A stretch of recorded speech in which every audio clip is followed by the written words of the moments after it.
How's it? All right, am I recording? I think I'm recording. I can never tell with this camera. I am recording. Okay, good. Until I get another camera, I gotta keep doing that because the screen is only on the back. But anyhow, my name is Mark. Thanks for watching my channel. And I want to talk about preamps. Because preamps is a big subject in the recording business. And a lot of times, including myself, have been guilty of emphasizing preamps. I would say this, believe it or not, if it's like you take this mixer concept, I know I said believe it or not, or or whatever the case may be, just habit. But if you take this console, for example, and if you look at the old way, and there's someone else who brought a good subject to this on another channel, but I'm going to reiterate what they said on this channel. It's like this console, believe it or not, well, you have to believe it. This console actually has 24 preamps in it. Anytime you get the channel and you go up to the very top and there's a gain knob with a mic and a line input with a gain knob, the gain knob is controlling the preamp in the channel. So there's 24 gain knobs, which telling you there's 24 preamps. It's like my Allen and Heath console upstairs. My Allen and Heath console has 48 channels with 48 gain knobs, which means there's 48 preamps. Now, we all, this is what I was being, how can I say it, naive about. The reason why recording studios would have external preamps would be for the case that they either did not want to use the preamps that was in the console to get a different flavor, or they needed different, or just preamps just to get a different flavor altogether than just using the preamps that came in the console. But if you look at the old way, before DAWs and audio interfaces, there were just tape, outboard gear, and a console and a space. A control room and a space with microphones. And that was the essentials to a recording studio. So you would have the control room. You needed to isolate the control room and isolate the live room where people are recording to minimize bleed over and all excessive noise and all that. So these rooms are acoustically treated. So going back to the preamps, they would use the console. The console's preamps were always good enough in 90% of the recordings. So if you got the right recording console, a really good recording console, and it wasn't always just an SSL or a Neve or it wasn't always a API. Sometimes they want to get different flavored preamps. There's companies like Dakin, Avalon, and so forth that make preamps. So what they would do is, for example, if they were recording a band, most of the time they were going to record this band, but they're going to have at least 20 mics for everything. They will come back and come back and record vocals later, but they would probably use maybe 12 or 13 or maybe 14 channels of the preamps already in the console, and then they would use external preamps just to give it a little bit different flavor on a certain microphone for a certain guitar cabinet or a certain bass rig or a certain bass drum. They might use the console's preamp for the microphone outside the drum, but then they use an external preamp for the mic inside to catch the beater hitting the head of the kick drum on the inside. They might have an SM57 on the inside and a 47 on the outside, and the SM57 on the inside of the kick drum might be going to one of maybe a Neve 1073 external preamp, just to give it a little bit of that flavor, and so forth. But overall, it's like, if you really think about it, if I really think about it, I got 24 mic pre's already in my console. So I don't have to have 24 external preamps for the most part. And I made this video before talking about if I ever get capable of recording a band. I can record a band with my Allen and Heath easy. I got 48 channels. If I had my console set up, and actually I can set it up that way. I can record a band with this console because it's got 24 mic pre's in it. Every mic pre on this console works. All 24 works. I've already tested them. Now you're going to hear this myth. The problem with, the only really serious problem with some of the lower priced preamps that are coming in audio interfaces would be that most of the time they're just a basic transparent. They don't really add any color or warmth to the signal. They just amplify the signal. And a lot of times that is what you want. For example, sometimes you want a transparent, clean sounding preamp because, for example, like I have a Groove Tube mic. It's a condenser mic, but it's a tube microphone. I might want to use that tube microphone, get the warmth from the tube of the microphone, from the tube inside the microphone. The warmth of that microphone might be just enough to capture what I'm trying to capture with the preamp. So what I'm seeing overall is that a lot of times the preamp, most of the time, most cases, the preamps in your audio interfaces are actually good enough, depends on what you're trying to record. In other cases, you might need something with a little bit more warmth of color or different tone to it. So you might want to change to some different preamps. For the most part, there was a big myth that a lot of times the only other thing that is adding some sound to the sound in the recording would be the electronics of the console. But everything else in the recording, as far as the preamps, whether the preamps in the console or an external preamp or whatever may be the case, the big myth about preamps is a lot of times most people seem to think that the preamp is the magic sauce to the big, and it's really just a really small part of the equation. But a good microphone, so if you look at it, really, this is what's really going to, you have to look at it like in this fashion of what makes the recording really well.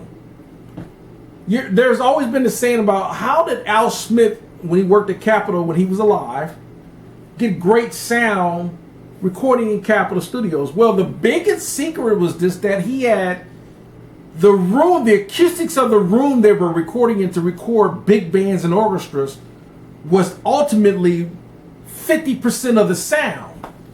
Other than that, just running the microphones, most of the time he would just use the preamps in the Neve console. And a lot of times when you have these Neve consoles or SSL consoles or API consoles, most of these companies, all they done was take the circuitry of the preamp that would come in the console and put it in a separate unit and sell it. And because a lot of us get to the point that we see a preamp in a separate unit, that we think that's the main ticket, when in actuality, the same circuitry in the console would be the same preamp if you could buy the preamp. It's like you're buying a part of the console for a fraction of the cost. So if you're buying the mic preamp section of a console in its own unit, that's what you're buying to get the same preamp color and warmth. So it's the same concept with going back to Al Smith when he would record big orchestras. 50% was just because of the space and the mic placement, and he would have really nice sounding microphones. But the other part of what made his recording so good was because they always would have high quality well professional musicians that are experienced musicians, and these experienced musicians would have high quality sounding instruments. They wouldn't have $100 Kahn or Bundy Stoughton trumpet or saxophone, something like that. They would have $1,000 trumpet, $1,500 trombone, $5,000, $10,000 tuba. You're talking some of the best names out there: Bach, the Stratosphere, or the Wurlitzer, or some of the best names. Yannick Sauer saxophones. Some of the most high quality $2,000 Yamaha saxophones with high quality reeds and high quality mouthpieces with ligatures on these mouthpieces. They wouldn't have a cheap $100, $200 knockoff out of Thailand or whatever. Not knocking Thailand, but just they wouldn't have a cheap. They would have a very high quality sounding instrument through a high quality sounding microphone in a nice space, recording through a nice preamp on a console. Most of the time, if you watch some of the old Al Smith videos, he would say he don't use compression or EQ when he records bands, because the musicians the musicians are high quality musicians. And it's kind of like if I take my example, if I play my trumpet, grab my trumpet here, because my very first instrument was trumpet. If I imagine if I take my trumpet and I sound like you're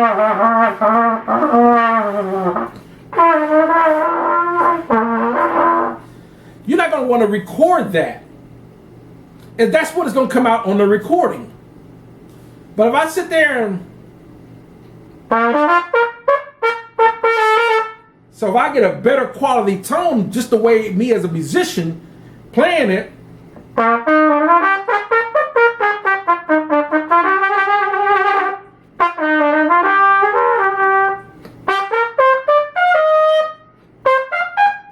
so if I play and I'm playing real well and I'm presenting a high quality sounding trumpet sound, that's what the preamp and the mic is going to capture.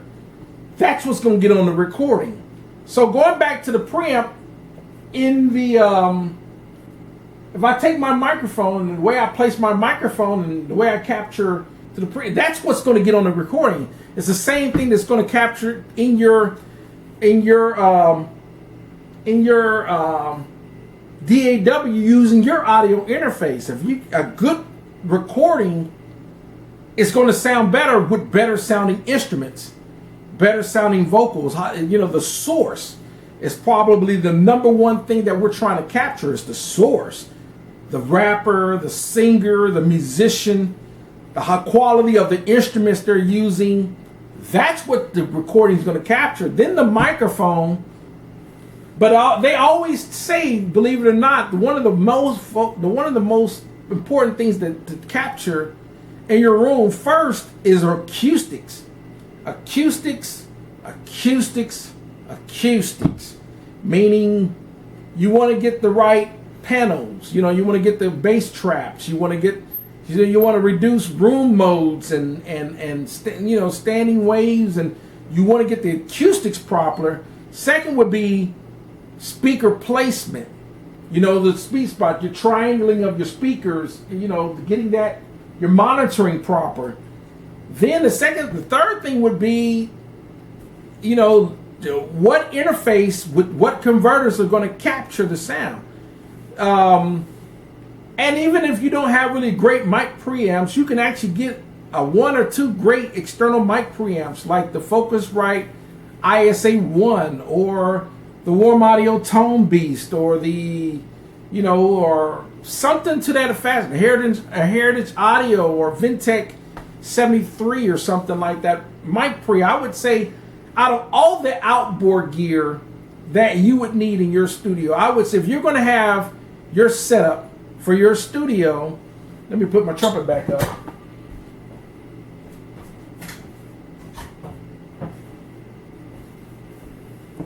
If I was to sit there and say, if I was going to concentrate on things in my studio other than acoustics, paneling, bass traps, and all that, speaker placement, the the interface I'm going to use. Other than that, we all are going to have the DA. We're all going to choose a DAW, and we're all going to choose plugins. That's why I don't endorse any particular plugin or DAW. I don't endorse it because all of them pretty much work very similar, and they all will produce similar results. Believe it or not, the sound of coming in your DAW and out of your DAW is not the DAW, it's the converter, the AD to DA converter you're using, meaning your audio interface.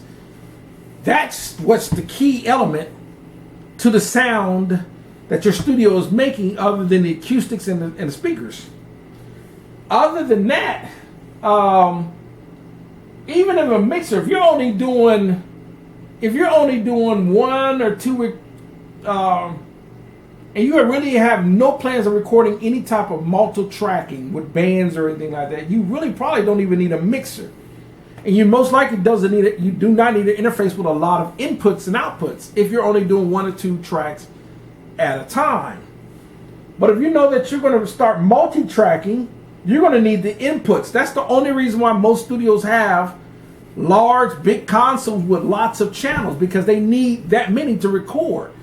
A typical studio with, recording a big band, you're probably looking at 50, 60 microphones. So you need 50, 60 channels. It's all going to sum through the buses into 8 or 16 buses or whatever when they get done, but they need that many inputs because they're recording that many people. Or they're recording a band. A band might have as many as 10 microphones on it, if not 12. You're looking at 1 or 2 mics on the kick drums, top and bottom snare mic, toms, 1 or 2 or 3 tom mics, couple of one microphone capturing the cymbals and the hi-hat, another couple of microphones overheads capturing the entire sound of the drums, another couple of mics in the room capturing the entire room of the room that the drum is in. So we're talking at least 13, 14 mics. So now we got, one all the way up to here, just in mics. 2 or 3, 4, 5, 6, maybe this many channels, and a couple of channels on the guitar, a couple of channels, a couple of guitars, keyboards, some couple of guitars, then maybe the rest of them would be vocals. You can use up 24 channels on the console quick, but all that's going to make it's going to sound ridiculously fat and full with that many channels.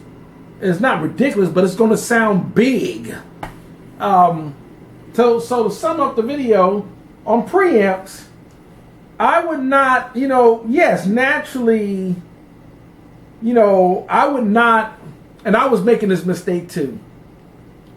I would not let myself get so focused on having 10,000 preamps, because the old way was majority of the preamp sound was actually coming out of the console, whatever console they had. I don't know. I was thinking of maybe just the top 10, but there's over at least 60 different mixing consoles out there. Everything from the ones we don't never talk about. We always talk about API, SSL, and Neve, but the other consoles that were making great sound would be like MCI. There's the Orion, there's the Octagon, there's Soundtracks, there's Soundcraft, there is MCI, there is Helios, there's Audient, there's Harrison, there is Tascam, the list gets long really, really, really fast, really, really quick. There's Trident. It just goes, the list gets long really, really quick. And all these studios with these type of consoles were making great sounding music because the knowledge was not necessarily the gear. It was actually come from the engineer. Knowing the engineer, he knows exactly how much highs, how much mids, how much low, how much compression you need to input on the channel, what do you need to do on the bus channel, and so and all this kind of stuff. What pieces of outboard gear he's going to incorporate. He's adding all that to make the sound amazing. So that's where it's coming from. So preamps are a great tool to have, but believe it or not, now I made a video that I made another one called the Mythbuster. Let me clarify this video. I'm telling people that if you buy a microphone that's like the C800, because you think the microphone itself is going to make you sound amazing. No, the microphone itself is just, it helps to have a really great sounding microphone because it's capturing the source, but it also is going through a preamp. The preamp can matter. Also, you want to be able to control the dynamics, and sometimes you might have to have some equalization in the process, and the space the microphone is in. All that, if you consider all that, that's what's going to make that microphone sound good or bad. All those other factors. So that's all I was trying to say with the Mythbuster, that you have to take that into account, that it's never just one single element in the recording. There's always a few key elements in the recording that makes a recording sound great. The source, the talent, the source meaning the person or the musician or whatever the case, and their instrument of their using. How good is the instrument? The quality of the instrument. That's the number one factor. Then it would be the space that it's in, the acoustics of the space that it's in. Second factor.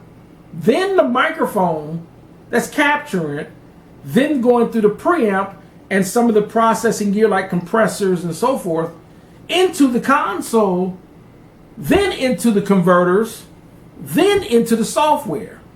That's what we're looking at in the chain of events. So the preamp, just like the microphone, sometimes they'll always say, man, check out this great sounding microphone, but they never mention the other factors that are if you watch a video, and I'm gonna try to sum this up. I'm about done.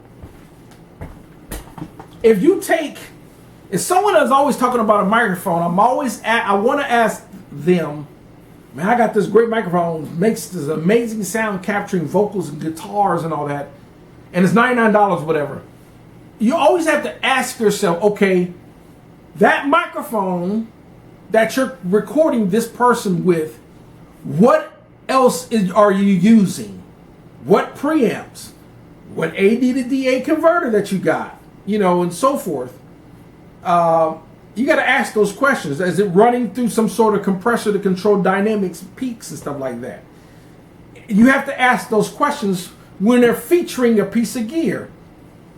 If they feature a preamp and they say, check out this preamp, and they record it and they do a demonstration of somebody playing a guitar, a bass, or vocals, ask them, what microphone are you using? Where is it placed?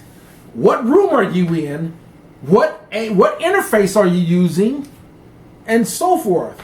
Because all the interface, no matter how you look at it, and to sum it up, no matter if you're featuring an instrument, a microphone, a preamp, or interface, or whatever else, all of those factors is part of the recording. So to sum it up, it's more than the preamps. It takes the microphone, it takes the source, which means the musicians, the singers, whatever, and how good is their instrument? How good is their instrument? How well does it sound? Then it takes the microphone in line with a good preamp that's going to go through a nice sounding AD to DA converter. That's the recording process. That's the entire recording process. You can't say one. It's like whenever someone says engine, a car engine, and they say, well, yeah, it makes 500 horsepower. Well, what'd you do to it? Well, I put on these set of cylinder heads. Well, it's more than just cylinder heads. It's exhaust, it's intake, it's fuel injectors, it's timing, it's computer management, tuning, road conditions, fuel. All these factors is what's going to make that car fast. The tire pressure, chassis, suspension, the type of tires, the weather. All these factors on what makes these cars fast. Same thing with recording. Once again, the source, the musician, the instrument, the quality of the instrument they're using.